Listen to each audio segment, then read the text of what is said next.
Assalamualaikum warahmatullahi wabarakatuh.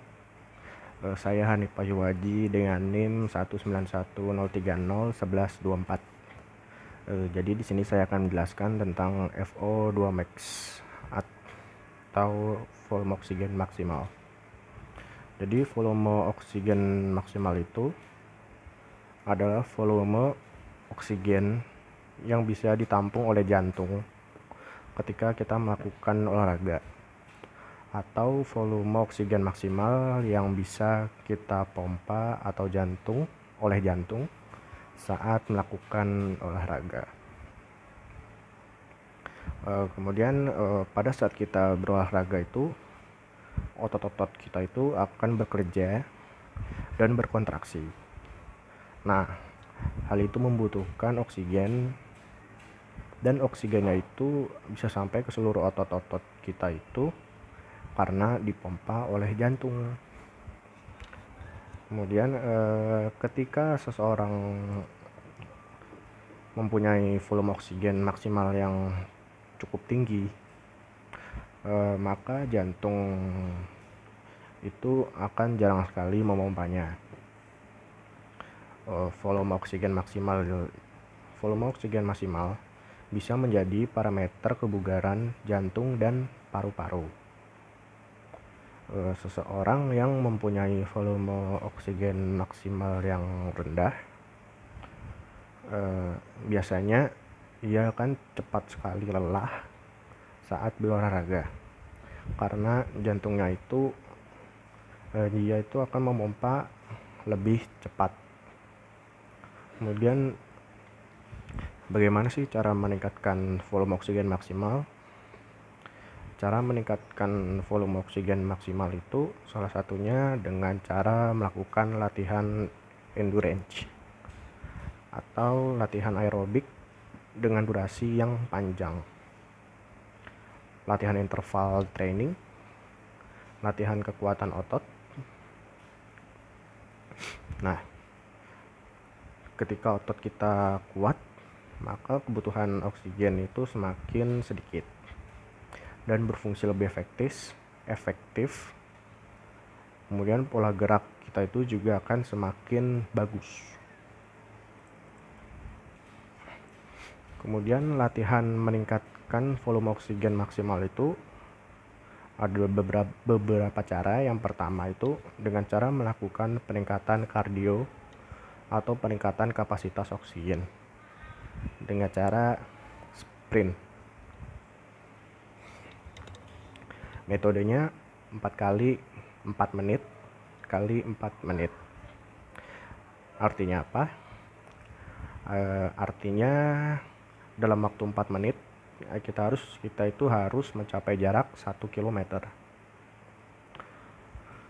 Saat kita berlari di antara 4 menit itu, kita itu harus menjaga tubuh agar tetap bergerak. Kemudian latihan yang kedua itu dengan cara melatih kekuatan otot. Cara melatih kekuatan otot itu yang pertama dengan kaki kiri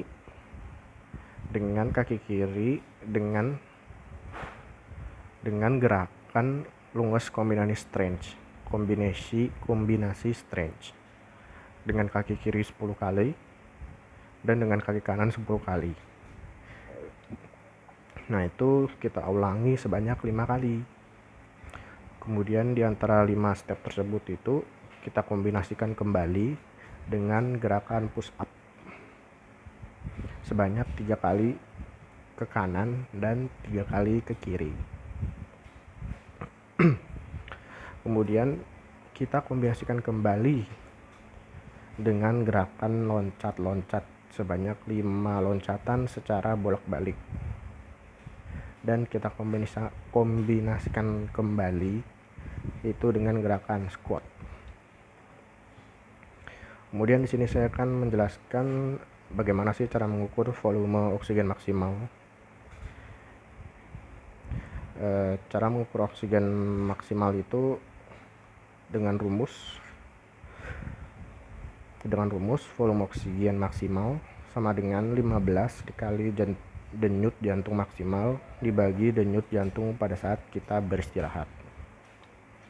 Kemudian satuan yang digunakan untuk mengukur ini adalah jumlah oksigen dalam milimeter untuk setiap kilogram berat badan per menit, atau bisa kita simpulkan mili kilogram per menit.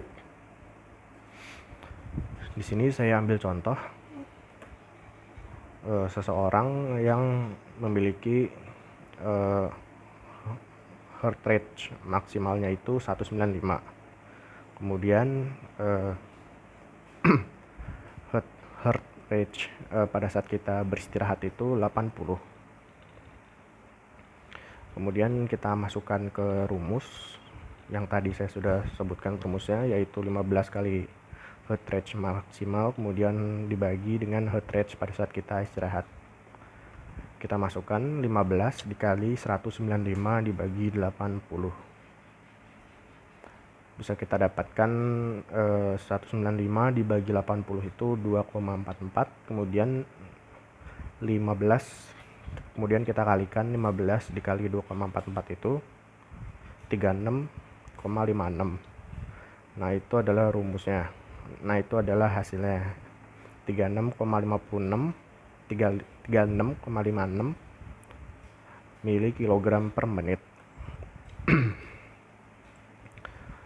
Kemudian di sini saya akan menjelaskan tentang Harvard Step Test.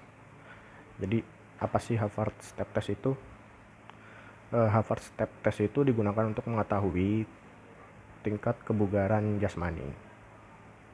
Kemudian digunakan untuk mengukur volume oksigen maksimal.